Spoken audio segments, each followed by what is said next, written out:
I'm sorry, I can't do Americans. I need somebody with culture. I'm sorry. All right, the rapper Pressa, boyfriend of Coi Leray, says Americans got no culture. Their biggest culture is hip hop. MFs don't even know what island they from. They just black like the color. You're just fully American. You're African American, bro. That's it. You're not Trinidadian. You're not Jamaican. You're not African. You're not word. You're not Ghanaian. You're not Dominican. You're not Puerto Rican. You're not Cuban. You are American. I farted so loud. That niggas is black. You're black. You're just black. Just black. What do you mean by that? So I'm hearing a little rumor going around that apparently African Americans don't have culture. Who has been saying that? Who said that? Who said that? I don't know who's saying it, but they're saying it. Now, as an African American person myself, I know that this is obviously a myth.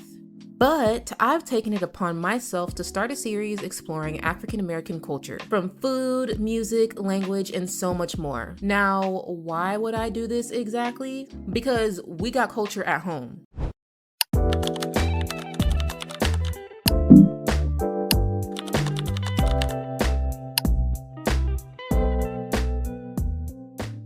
Now, if you don't get the title, it's a play on we got food at home, like, do you have McDonald's money?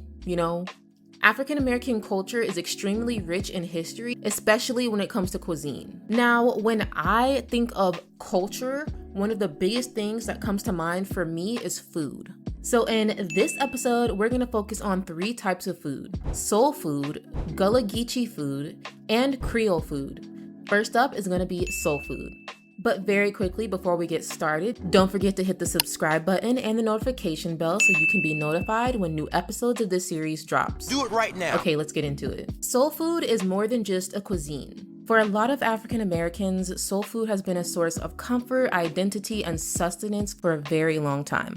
In this section, we'll dive into the origins, the key ingredients and dishes, and the lasting legacy of soul food. Enslaved African people faced unimaginable hardships, including the loss of culture and unimaginable living conditions. But despite these challenges, they demonstrated remarkable resilience and resourcefulness. They had the culinary ingenuity to create nourishing meals from the very limited amount of ingredients that they were provided. The term soul food gained popularity in the 1960s and 70s during the Black Power movement. One of the earliest examples of it being written was in Malcolm X's autobiography that was published in 1965. Soul food originated in the interior Deep South, primarily Georgia, Mississippi, and Alabama. Now, like I already mentioned, they were given very limited ingredients to work with. The slave rations during slavery were typically once a week. The enslaved got 5 pounds of some starch that could be cornmeal, rice, or sweet potatoes. They got a couple of pounds of smoked, salted, or dried meat, which could be beef, fish, or pork, whatever was cheapest. A jug of molasses, and that was it. Other than that, the enslaved had to figure out how to supplement their diet, so they gardened, foraged, and fished to get extra food. Enslaved African people brought amazing culinary skills with them from West Africa, which they skillfully adapted to the ingredients and cooking methods of the American South. They incorporated African cooking methods such as stewing, frying, and smoking, as well as a wide array of spices and herbs to flavor the dishes. Now, a lot of the ingredients that are staples in Southern food, but also in soul food specifically, came from West and Central Africa. This includes pigeon peas, black-eyed peas, and okra. It has also been noted that a species of rice was domesticated in Africa and brought over to the Americas. And the consumption of sweet potatoes in America is similar to the consumption of yams over in Africa. There has also been a comparison made between the use of cornbread to the use of fufu in West Africa. Not only does soul food take points from West African and Central African culture, but also from Native Americans. The use of ingredients like corn, beans, and squash are a huge part of soul food dishes. Some of the staple dishes and ingredients within soul food are a testament to the resilience and creativity of African Americans. Not only do a lot of the dishes taste good, but they helped shape African American culture for what we know it as today. For example, if I asked you to describe a soul food plate, there's a good chance that fried chicken would be on it. For a lot of people, fried chicken represents warmth and culture. It was something that you had at your family dinners, something that your mother and your grandmother made, and you always looked forward to it because no matter what, it always came out crispy and amazing. This dish is one of the biggest staples within soul food cuisine. Another dish that we probably all know is collard greens. They're typically slow cooked with some sort of meat like turkey or ham. And that's another one of those staples that when you think about soul food, collard greens have to be on the table. And don't forget to add a little bit of vinegar in there. Like I mentioned earlier, cornbread is another staple within the soul food cuisine. It's very simple, very humble, doesn't take a lot of ingredients, and can be super cheap to make. But if you put it in a cast iron skillet, it'll be the best cornbread you ever had, I'm just saying. Cornbread is one of those things where it can be a side dish or you can make it on its own and just eat it like that. But either way, it is a huge part of African American culture. Next up is gonna be black-eyed peas. Now, black-eyed peas are considered good luck, they're a sign of prosperity for a lot of people, and they play a huge role within soul food, especially on New Year's Day. Another one of those staple dishes would be yams. Now, this one can be a little bit controversial, whether you candy your yams or put them in a baking dish with marshmallows on top. I'm not gonna lie, I don't mind a sweet potato casserole. Sue me, I said what I said. But that's another one of those things that would be a staple for us in soul food. Again, when I think about a traditional soul food plate, yams are on there, and they always will be. And there are a ton of dishes that are staples within soul food cuisine. Mac and cheese, sweet potato pie, oxtails. There's lots of things that we eat within this cuisine that make up African American culture for what we know it as today. The dishes that we have are not by coincidence, they represent our culture. Whether it was something that we brought over from the motherland with us or that was provided to us on American soil, we made do with what we had and created an entire culture of its own. For many African American families, Sunday dinner held a special place in their hearts. It symbolized not only a time for nourishment, but also a sacred moment for togetherness and connection. These foods not only nourished our bodies, kept us strong, kept us going, but they also created homes. They kept people together at the dinner table. People talked about their day, and they connected. Soul food is more than just ingredients thrown together on a plate. And to me, that is a beautiful thing. And when it comes to the significance of soul food, we have to acknowledge how much this cuisine has impacted Southern food. When you think about Paula Deen and them, where did they get a lot of these recipes and cooking techniques from? I mean, when you really look into it, it's hard to ignore the impact that African Americans had on Southern cuisine and cooks. So far, no one has managed to draw a clear line between white food and black food in the South. Many of the cooking traditions and techniques that define Southern food were invented and executed by African Americans, whether they were cooking for their own family or for white families that enslaved or employed them. The soul food cuisine has also made a mark on mainstream culture. It's been mentioned in many television shows and movies, and even had an entire movie and television show named after it. Musicians like Big Crit and Goody Mob have titled songs Soul Food to pay homage to the cuisine as well. Soul food's representation in mainstream culture really shows that soul food is more than just food. It is a symbol of African American pride and culture. Soul food has gotten us through many tough times. It's kept us alive, kept us going, brought families together, and so much more. The same way that other cultures' cuisine has done for them, African Americans are no different. Heavy into the rhythm of domesticity, the queen of soul food showed me she's very much at home on the range. Where did you learn to cook? Just watching other cooks. Do you enjoy it? Is it therapeutic? Oh, absolutely. No, I love to eat. And so there's nothing therapeutic about it. I love to eat. And so I like to cook. Now, I'm loving exploring soul food, but I think it's time that we move on to Gullah Geechee food. Now, I know a lot of y'all are probably saying, what is that? But I got you. Gullah Geechee cuisine is a culinary tradition with deep roots in the coastal regions of the southern United States, particularly in South Carolina, Georgia, and Florida. This cultural food is of the Gullah Geechee people, who are descendants of enslaved African people in the Low Country area during the transatlantic slave trade. Gullah Geechee cuisine is heavily influenced by West and Central African cuisine. And similar to the origin story of soul food, the extremely oppressive conditions of slavery pushed the Gullah Geechee people to adapt their already known traditions of cooking to the ingredients they had available to them in their new environment. Now, Gullah Geechee people have an extreme connection to the land and the sea. They rely very heavily on local ingredients such as seafood, rice, okra, sweet potato, and leafy greens to sustain themselves. But seafood in particular plays a very prominent role in Gullah Geechee cuisine.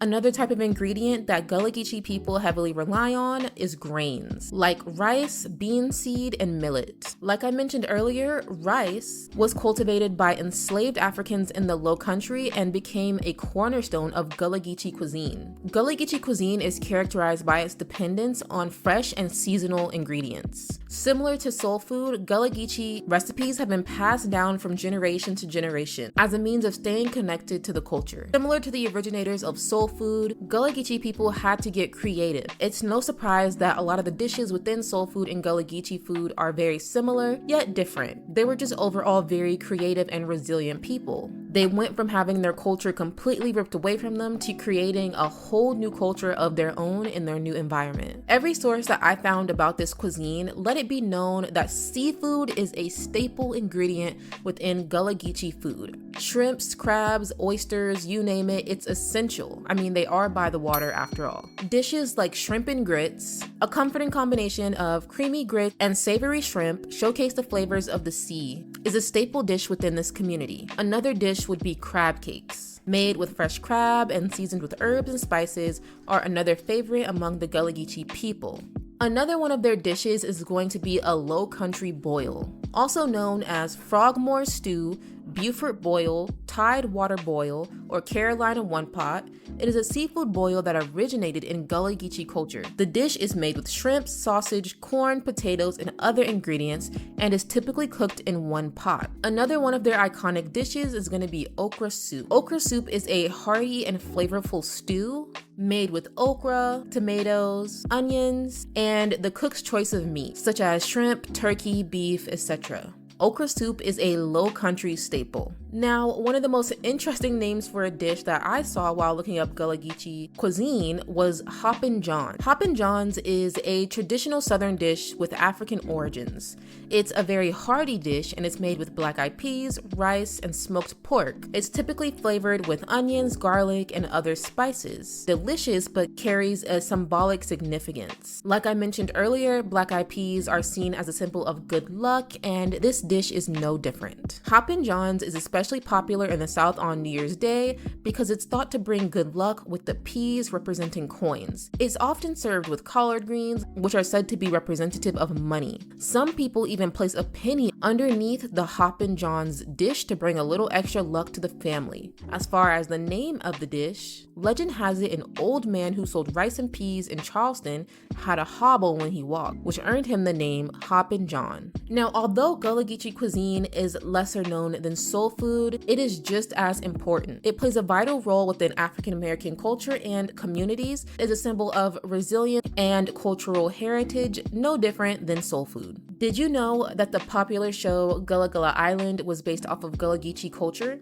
Gullah Gullah Island, which aired on Nickelodeon from 1994 to 1998, was created by a husband and wife team, Ron and Natalie Dace. The show celebrated the cultural heritage of the Gullah people, who are descendants of enslaved Africans living in the Low Country region of South Carolina, Georgia, and Florida. The show's setting, characters, and storytelling were all inspired by Gullah Geechee culture.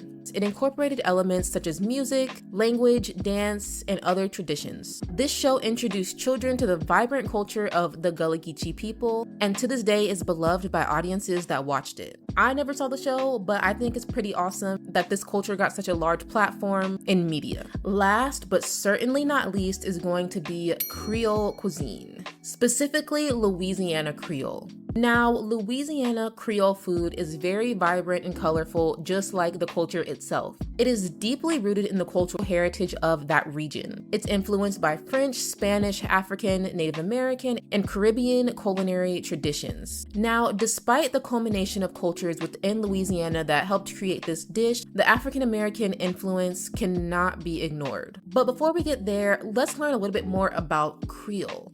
The term Creole initially referred to an individual of French descent born in the Louisiana colonies. However, over time it evolved to encompass a broader cultural identity that embraced African and Caribbean influence. Enslaved African people played a tremendous role in shaping Creole cuisine as we know it today. Similar to the other two cuisines that I mentioned in this video, the enslaved African people in this area are no different. They brought over their cooking styles and techniques with them to the Americas from West Africa and adapted based on the cooking methods and ingredients available to them in their new environment. Similar to soul food and Gullah Geechee food, their resilience and creativity in the face of adversity led to a whole new set of unique culinary traditions. Creole cuisine reflects the rich cultural tapestry blending French culinary techniques with the bold flavors and spices of Africa and the Caribbean. The French influence is unmistakable in the use of roux-based dishes such as etouffee, gumbo, and many others. Now, the use of creating a roux is nothing new, and that is why they say Creole cuisine is heavily influenced by the French. But was it really the French that came up with that? I don't know. Let's take a look. So I got this from a clip on Netflix, but obviously I can't insert that clip here. So I'm just gonna explain what happened in that clip. There's a show on Netflix called High on the Hog, and this show belongs to the man that you see on the left, Stephen A. Stratterfield. And basically, in one of the episodes, he visited New Orleans and had a meal that was cooked by Serene Mbaye, who's on the right. He owns a restaurant and he's also a chef at his restaurant, Dakar Nola. Now, I want to read this quote because personally, I've never thought of this, but it really makes a lot of sense. Stephen had brought up how the French has a lot of influence when it comes to Louisiana Creole food and techniques, and this is what Serene had to say in response to that comment. I truly believe that Senegal really inspired New Orleans cooking in different ways, and when I talk about Senegambian, I am also including all of the West African countries. And yet we don't get the credit because the French were the ones that colonized us. Many folks believe that gumbo is inspired by bouillabaisse. It's not. At any dish in New Orleans, the obvious one is rice. If you look at Senegal dishes, all rice based, jollof rice, just meat and rice. So you can see the root between the two cultures. And I think the concept that a lot of the techniques that the French brought to New Orleans and other countries could have really been colonized and taken from African countries is honestly something I wouldn't put above a European country, but I would love to see what you guys think about this. Interesting. Creole cuisine is similar to the others where they utilize ingredients that were local to them. A lot of the staple vegetables in this cuisine are okra, bell peppers, and tomatoes. And we can't forget about the holy trinity, onions, bell pepper, and celery. Particularly seafood, rice, and different vegetables. Louisiana's proximity to the Gulf of Mexico, though, is integral to a lot of the dishes that came out of this culture. With dishes like shrimp Creole, crawfish etouffee, oyster Rockefeller, the seafood influence is undeniable and very tasty. And as we mentioned a few times in this video, rice that was brought over and cultivated by enslaved African people became a staple ingredient in Creole cuisine as well. It found its way into many dishes such as jambalaya and dirty rice. Jambalaya, a flavorful rice dish cooked with tomatoes, onions, peppers, and a combination of meats or seafoods.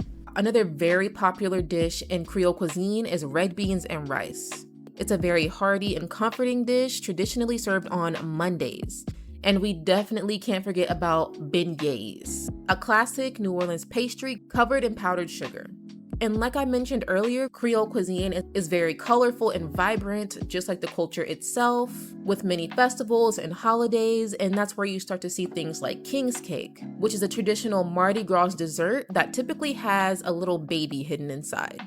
You also have another really popular dessert, which is Banana Foster, a flaming dessert made with bananas, rum, and brown sugar. That sounds good. Creole cuisine has a very visible link to Louisiana's past. Creole cuisine represents more than just food. It's a living testament to the cultural heritage and diversity that defines Louisiana. It is also a testament to the power of resilience of enslaved African people and their creativity, perseverance, and their overall talents. Because one thing we're gonna do, regardless of where we are and what we're doing, is make some food that tastes good.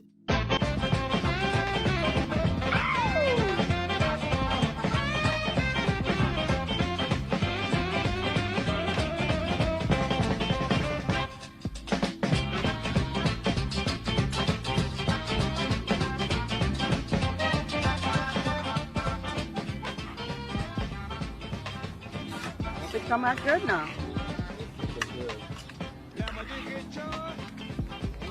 You want to taste it, see what it needs, Chris? Well, I was born and raised here in Louisiana, and I know my own style. I know how to cook just about anything I want to cook. Now, not only is Creole cuisine and culture popular in Louisiana, of course, but it also has gained recognition on a national and international level. And this includes in things like the film Princess and the Frog. The whole premise of the movie is based on the rich cuisine of New Orleans, with Tiana attempting to open up her restaurant to serve some of the very dishes we just mentioned. Obviously, things kind of went downhill for her with her turning into a frog and all, but she got it together in the end, so that's all that matters. Musical icon Beyonce, who is a Houston native and a proud Creole woman, has celebrated her culture through her music and public persona. In her song Formation, she says, Daddy Alabama, Mama Louisiana, you mix that Negro and that Creole, make a Texas Bama. Beyonce embracing her Creole roots has helped bring Creole culture to an international level. Similar to the other two cuisines, Creole cuisine is more than just food. It is culture.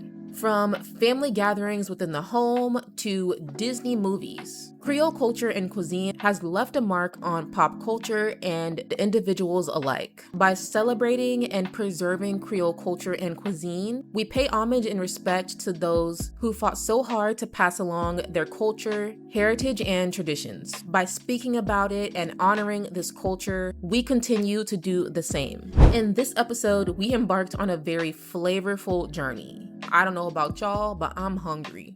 But we explored the rich history of soul food, Gullah Geechee food, and Louisiana Creole food. From the humble origins of soul food in slave quarters of the South to the coastal heritage of the Gullah Geechee cuisine to the very vibrant fusion of flavors in Creole cuisine. We explored how food has served us as more than just nourishment. It is a powerful symbol of culture. I hope that someone who has the very foolish belief that African Americans don't have culture watches this video and learns something. I know a lot of times people are stubborn and their minds aren't changing, but it is very irresponsible and very saddening to have someone take your culture and turn their back on it as if it does not exist. African American culture is very rich and very lengthy. It is over 400 years old, and it deserves the same respect that every other culture gets. Our exploration of African American culture is far from over. Have you ever heard of music like this? It was all a dream. Or this? Jolene, Jolene. Or this? Well, if you have, then congrats. You have listened to music genres pioneered by African Americans. In our next episode, we'll delve into the rhythmic world of African American music, from the soulful sounds of gospel music to the blues to R&B and hip hop. We can't forget about country, jazz, and all the other genres that we pioneered. We're going to be talking about those in the next video. But before that, I want to thank you guys so much for watching. Don't forget to hit the subscribe button and the notification bell so that you can be notified when a new episode drops. Don't forget to hit the like button and leave a comment. That would be greatly appreciated. I'll see you guys in the next episode. Thank you so much for watching. Bye-bye.